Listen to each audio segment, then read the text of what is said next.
নমস্কার বন্ধুরা, welcome to Molly kitchen. Molly রান্নাঘরে আপনাদের সবাইকে ওয়েলকাম জানাচ্ছি নতুন একটা রেসিপিতে। আশা করছি কাছে দূরে আমার সকল বন্ধুরা আশা করছি খুবই ভালো আছেন এবং সুস্থ আছেন। তো বন্ধুরা, আজকের আমি একটি দারুণ স্বাদের একটা জিলিপি রেসিপি আপনাদের সাথে শেয়ার করব। আর এই রেসিপিটা হবে একদম দোকানের মতন। সামনেই আসছে রথ, আর রথ মানেই তো দোকান থেকে জিলিপি কেনা। দোকান থেকে জিলিপি যাতে বেশি দাম দিয়ে কিনতে না হয় তার জন্য আজকের এই রেসিপিটা আপনাদের জন্য শেয়ার করলাম। তো রেসিপিটা শেষ অবধি দেখুন। মাত্র দুটো উপকরণে আজকের এই রেসিপিটা আমি আপনাদেরকে বানিয়ে দেখাবো। আর খেতে হবে একদম দোকানের মতন, আর দোকানের মতন কিন্তু একদম মুচমুচে হবে। তো এই রেসিপিটা ফলো করে আপনারা শেষ অবধি ভিডিওটা দেখতে থাকুন। আশা করব আজকের এই রেসিপি আপনাদেরকে খুব ভালো লাগবে। আর যদি আজকের এই রেসিপি আপনাদের ভালো লেগে থাকে তাহলে মলি কিচেন চ্যানেলটিকে সাবস্ক্রাইব করে রাখতে কিন্তু একদমই ভুলবেন না। দোকানের মতন একদম রসালো বা ক্রিস্পি জিলিপি বানাতে গেলে আপনাদের কিন্তু এই রেসিপিটা দেখতে হবে শেষ অবধি। আর কিছু টিপস আছে জিলিপি বানানোর জন্য, তার জন্য শেষ অবধি ভিডিওটা দেখতে হবে। তো এই রেসিপিটা বানানোর জন্য আমি সবার প্রথমেই আমি চিনির শিরাটা বানিয়ে নিই। চিনির শিরাটা বানানোর জন্য আমি প্রথমে গ্যাসে বসিয়ে দিয়েছি একটা কড়াই, তার মধ্যে সামান্য জল দিয়ে দিচ্ছি 250 গ্রাম চিনি। জিলিপি বানানোর জন্য চিনির শিরাটা কিন্তু সবসময় একটু বেশি করেই করতে হবে, না হলে কিন্তু পরক্ষণে মানে শেষ পর্যায়ে দেখা যাবে চিনির পরিমাণটা মানে চিনির শিরাটা কম হয়ে যাবে। তো সেক্ষেত্রে চিনির শিরাটা কিন্তু আপনাকে বেশি করেই বানিয়ে নিতে হবে। যেটা আমি এখানে 250 গ্রাম চিনি দিয়েছি, তার মধ্যে দিয়ে দিচ্ছি 3 কাপ জল। জলটা দেওয়ার পর চিনিটাকে ভালোভাবে ফুটিয়ে নেব। চিনির শিরাটা বানাতে গেলে আপনাকে কিছু টিপস এখানে ফলো করতে হবে। যেমন ধরো, চিনিটাকে কিন্তু খুব বেশি মানে চিনির শিরাটাকে বেশি ঘন করবেন না, কিংবা খুব বেশি পাতলাও করবেন না। আবার খুব বেশি মানে তার টাইপের যে শিরাটা তৈরি হয় সেটাও কিন্তু করা যাবে না।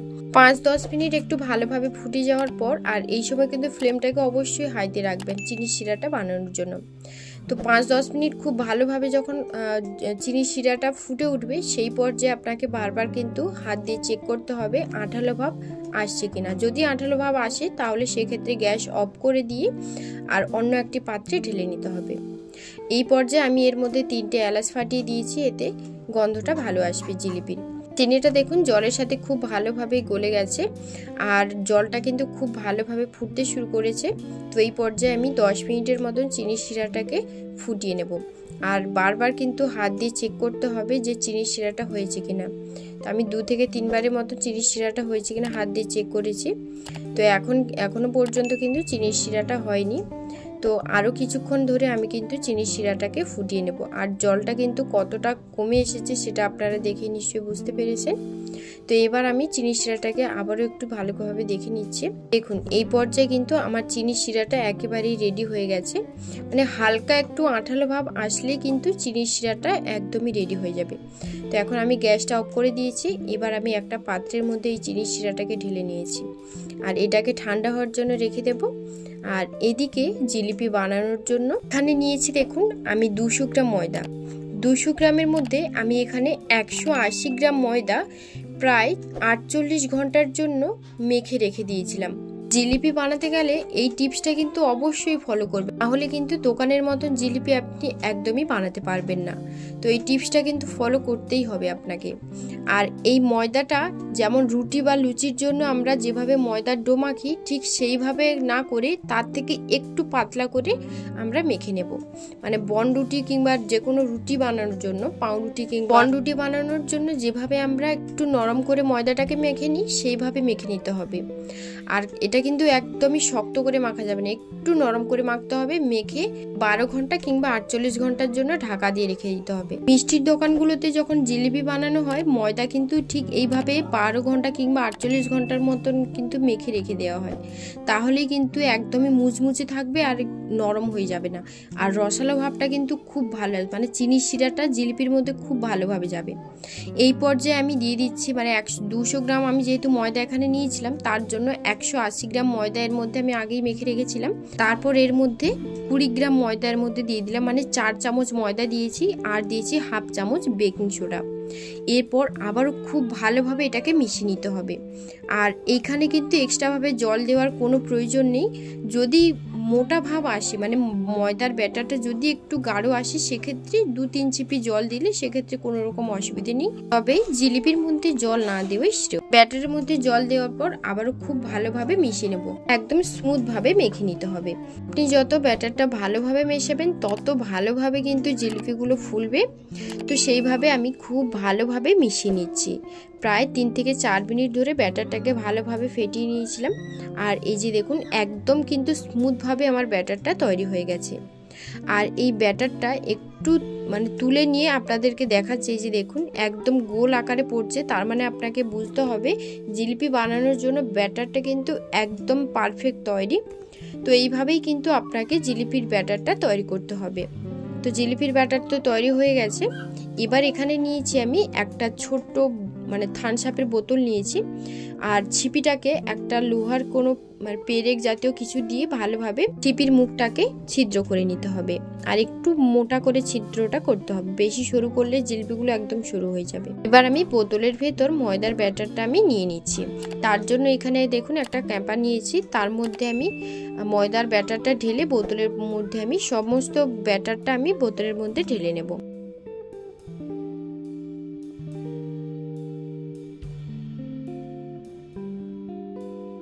তো দেখুন বন্ধুরা, আমি কিন্তু বোতলের মধ্যে সমস্ত ব্যাটারটা নিয়ে নিয়েছি, তারপর ছিপিটা লাগিয়ে দেব। তো এবার দেখুন আমি কিন্তু নিয়ে নিয়েছি বোতলের মধ্যে সমস্ত ব্যাটারটা।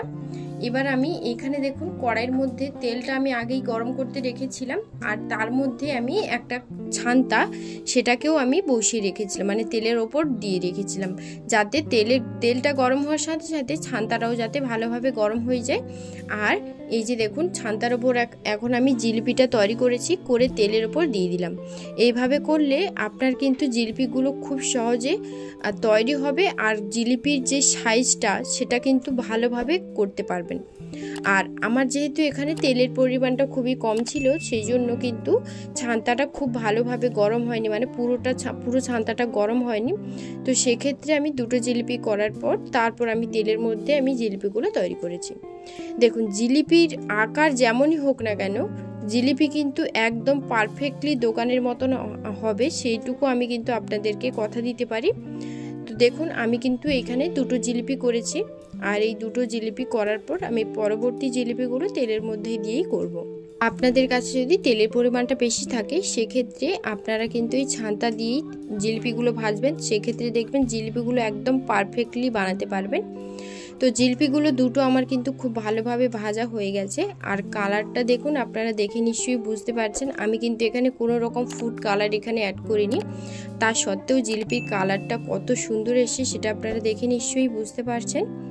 তো দেখুন আমার জিলিপিগুলো কিন্তু দুটো খুব ভালোভাবে ভাজা হয়ে গেছে। এখন এই জিলিপিগুলো তেল ঝরিয়ে খুব ভালোভাবে তেল ঝরিয়ে চিনির শিরাটা আমি বানিয়ে রেখেছিলাম, তার মধ্যে আমি জিলিপিগুলো দিয়ে দেব। আর চিনির শিরার মধ্যে জিলিপিটা দেওয়ার পর এক পিঠ প্রায় 3 থেকে 4 মিনিট, অপর পিঠ প্রায় 3 থেকে 4 মিনিট এইভাবে করে কিন্তু চিনির শিরার মধ্যে জিলিপিগুলোকে ডুবিয়ে রাখতে হবে। আর তারপর জিলিপিগুলোকে তুলে নিয়ে একটা তারের মধ্যে জিলিপিগুলোকে তুলে নেব। জিলিপিগুলোকে তুলে নেওয়ার পর আমি চিনির শিরার ওপরেই এই তারটাকে রেখে দেবো, যাতে চিনির এক্সট্রা যে শিরাটা সেটা যাতে নিচে পড়ে যায়। আর দেখুন আমি কিন্তু খুব ভালোভাবে 2 পিঠ একদম ভালোভাবে আর চিনির শিরার মধ্যে জিলিপিগুলোকে রেখেছিলাম। এবার একটা তারের মধ্যে আমি জিলিপিগুলোকে তুলে নেব। তুলে নেওয়ার পর এইভাবে আমি রেখে দেব, যাতে চিনির যে এক্সট্রা শিরাটা থাকে সেটা যাতে পড়ে যায়। চিনির শিরাটা পড়তে পড়তে আমি এখানে আরও কিছুটা জিলিপি বানিয়ে নেব। তো এখন আমি তেলের মধ্যে যেহেতু জিলিপিগুলো বানাচ্ছি, আর দেখুন জিলিপিগুলো কত সুন্দরভাবে ফুলে উঠছে। ছান্তার মধ্যেও কিন্তু জিলিপিগুলো খুব সুন্দরভাবে খুব সুন্দর সাইজে তৈরি হয়, সেটাও আপনি বানাতে পারেন। আমার যেহেতু তেলের পরিমাণটা কম ছিল তার জন্য আমি তেলের মধ্যে এটা দিয়েছি, জিলিপিগুলো তৈরি করছি। আর এই জিলিপিগুলো দেখুন কত সুন্দর ফুলে উঠেছে। বন্ধুরা আমি কিন্তু আপনাদের আগেই বলেছি, জিলিপির আকার কিংবা সাইজ যেমনই হোক না কেন, এই জিলিপিগুলো কিন্তু একদমই দোকানের মতন টেস্ট পাবেন, আর একদম মুচমুচে রসালো ভাব আসবে। অনেকেই দেখবেন জিলিপি বানাতে গেলে ভেতরে চিনির শিরাটা কিন্তু খুব সহজে ঢুকতে চায় না, তো সেটা কিন্তু আপনি এই ভিডিওতে বা এই জিলিপিতে একদমই পাবেন না। আপনারা শুধু একবার আমার এই রেসিপিটা ফলো করে বাড়িতে একবার অন্তত ট্রাই করে দেখুন, তারপর আমাকে কমেন্ট করে জানাবেন যে একদম পারফেক্টলি আপনি দোকানের মতন জিলিপিটা বানাতে পারছেন কিনা। তো তার আগে কিন্তু আপনাদেরকে আমি যে ময়দার মাখার যে ব্যাপারটা সেটা যাতে দেখিয়েছি সেটা কিন্তু আপনাকে ফলো করতেই হবে, তা না হলে কিন্তু একদম দোকানের মতন আপনি জিলিপি কিছুতেই বানাতে পারবেন না। তাই জিলিপি বানানোর আগে ময়দার এই স্টেপটা কিন্তু আপনাকে অবশ্যই ফলো করতে হবে। দুদিন আগে থেকে ময়দাটা যদি আপনি মেখে রাখেন তাহলে দেখবেন ময়দার ওপরের অংশটা একদমই নষ্ট হয়ে গেছে, মানে কোনো জিনিস পচে গেলে যেমন দেখতে লাগে এই ময়দাটা মাখিয়ে রাখলে কিন্তু ঠিক তেমনই দেখতে লাগবে। আর মাখানো ময়দাটার গন্ধটা কিন্তু মানে স্মেলটা কিন্তু একটু কোনো জিনিস যদি নষ্ট হয়ে যায় যেমন গন্ধ আসে এটাতেও কিন্তু ঠিক তেমনই গন্ধ আসবে, তবে এটা কিন্তু একদমই খারাপ হয়ে যায়নি বা একদমই খারাপ হয়ে যায়নি। দোকানে কিন্তু এইভাবেই ময়দাটা আগে থেকেই মেখে রাখা হয়, তারপর সামান্য ময়দা দিয়ে তারপর যেভাবে জিলিপি বানাচ্ছি সেইভাবেই কিন্তু বানানো হয়। আর এই ময়দাটা মেখে রাখাকে এটাকে বলা হয় কিন্তু খামার। এটা জিলিপি বানানোর জন্য কিন্তু এটা মেন মানে টিপস, এই টিপসটা কিন্তু অবশ্যই ফলো করতে হবে। তো দেখুন বন্ধুরা, আমার কিন্তু জিলিপিটা ভাজা হয়ে গেছে। প্রথম পর্যায়ে জিলিপিটা আমি তুলে নিয়েছি, আর তারপর দ্বিতীয় পর্যায়ের জিলিপিগুলো আমি চিনি শিরার মধ্যে দিয়ে দিয়েছি। দেওয়ার পর ঠিক সেমভাবে আমি 3-4 মিনিটের মতন এক পিঠ, আবার অপর পিঠও 3-4 মিনিটের মতন, মানে ঠিক এইভাবে আমাকে রেখে দিতে হবে জিলিপিগুলোকে। তারপর জিলিপিগুলোকে তুলে চিনির শিরাটা ঝরার জন্য রেখে দেবো বেশ কিছুক্ষণের জন্য। তো এইভাবেই কিন্তু আমি সমস্ত জিলিপিগুলো ভেজে নেব। আর এই জিলিপির কালারগুলো দেখেই আপনারা বুঝতে পারছেন কত সুন্দর এসছে জিলিপিগুলো। আর এই জিলিপিগুলো আমি যখনই চিনির শিরার মধ্যে দিচ্ছি, আর আপনারা নিজেরাই দেখুন চিনির শিরাটা কতটা কমে এসেছে। এই জিলিপিগুলোও তো আমার খুব ভালোভাবে চিনির শিরার মধ্যে ডুবিয়ে নিয়েছি। এবার এটাকেও আমি রেখে দিচ্ছি একটা তারের মধ্যে করে নিয়ে, আর চিনির শিরাটা যাতে পড়ে যায় নিচে এক্সট্রা চিনির শিরাটা, তার জন্য আমি রেখে দিয়েছি। আর এখানে দেখুন চিনির এক্সট্রা যেই শিরাটা আছে সেটা নিচে কিন্তু চিনির শিরার মধ্যে আবারও পড়ে যাচ্ছে। তো এইভাবেই করে কিন্তু রেখে দিতে হবে। আবারও একবার জিলিপিগুলো ভেজে আপনাদের একটু দেখিয়ে দিচ্ছি। এইভাবে করেই জিলিপিগুলোকে আপনাকে ভেজে নিতে হবে, মানে তেলের মধ্যে 2 থেকে 3 বারের মতন ঘুরে নিলেই কিন্তু জিলিপিগুলো একদমই রেডি হয়ে যাবে। এই যে দেখুন, বেশি ঘোরালে কিন্তু জিলিপিগুলো খুব বেশি বড় হয়ে যাবে। সেক্ষেত্রে যদি আপনারা বড় করতে চান জিলিপিগুলো সেক্ষেত্রে সেটাও করা যেতে পারে। যেহেতু এখানে আমি জিলিপিগুলো খুব বেশি বড় করছি না প্রথম থেকেই, তার জন্য পরবর্তী জিলিপিগুলো আমি খুব বেশি বড় করব না। আপনারা যদি জিলিপিগুলো বড় করতে চান সেক্ষেত্রে 4-5 বার ঘুরে নিলেও কিন্তু জিলিপিগুলো করতে পারবেন। তো দেখুন এইভাবে করেই কিন্তু আমি সমস্ত জিলিপিগুলো বানিয়ে নেব, আর চিনির শিরার মধ্যে 3 থেকে 4 মিনিটের মতন ডুবিয়ে রাখবো। তাহলে কিন্তু আমার জিলিপিগুলো একদমই তৈরি হয়ে যাবে। আর জিলিপি ভাজার জন্য ফ্লেমটাকে কিন্তু একদমই লোতে রাখতে হবে। একদমই লোতে রেখে জিলিপিগুলোকে খুব ভালোভাবে ভাজতে হবে। একদম লো ফ্লেমে রেখে জিলিপিগুলোকে ভাজলে দেখবেন জিলিপির কালারটা একদম লালচে কালার হয়ে গেছে। আর চিনির শিরার মধ্যে দিলে জিলিপিগুলো কিন্তু একদমই লালচে কালার ধরে যাবে। এইভাবেই আমি সমস্ত জিলিপিগুলোকে ভেজে নিচ্ছি। দেখুন জিলিপিগুলোর কালার কতটা সুন্দর এসেছে। তো এই জিলিপির থেকে চিনির শিরাটা কিন্তু খুব ভালোভাবে পড়ে গেছে। এবার আমি এটাকে একটা পাত্রে রেখে দেব, আর ভাজা জিলিপিগুলো চিনির শিরার মধ্যে দিয়ে দেব। তো এইভাবে আমি সমস্ত জিলিপিগুলো ভেজে নিয়েছি। তো বন্ধুরা, এবার আমি আপনাদেরকে একটু সার্ভ করে দেখাবো, আর আপনাদেরকে দেখাবো যে জিলিপির মধ্যে রস মানে চিনির শিরাটা কত সুন্দরভাবে ঢুকেছে আর কতটা মুচমুচে হয়েছে সেটাও আপনাদেরকে দেখাবো। মানে এটা যদি আপনি সকালে ভাজেন রাত পর্যন্ত কিন্তু একদমই মুচমুচে থাকবে, এটুকু আমি আপনাদেরকে কথা দিতে পারি। তো দেখুন আমার জিলিপিগুলো ভাজা চিনির শিরার মধ্যে খুব ভালোভাবে আমি ডুবিয়ে নিয়েছি। এবার আমি তুলে নেব, আর তারপর কিছুক্ষণের জন্য চিনির শিরাটা যাতে পড়ে যায় এক্সট্রা চিনির শিরাটা, সেটা তার জন্য আমি কিছুক্ষণের জন্য রেখে দেব। তো তারপর আপনাদেরকে দেখাবো যে জিলিপিগুলো কত সুন্দর হয়েছে। তো এবার আমি জিলিপিগুলোকে তুলে নিচ্ছি। আর দেখুন বন্ধুরা, যে চিনির শিরাটা আমি আগে কতটা বানিয়ে রেখেছিলাম আর এখন কতটা হয়েছে সেটা আপনারা দেখতেই পাচ্ছেন।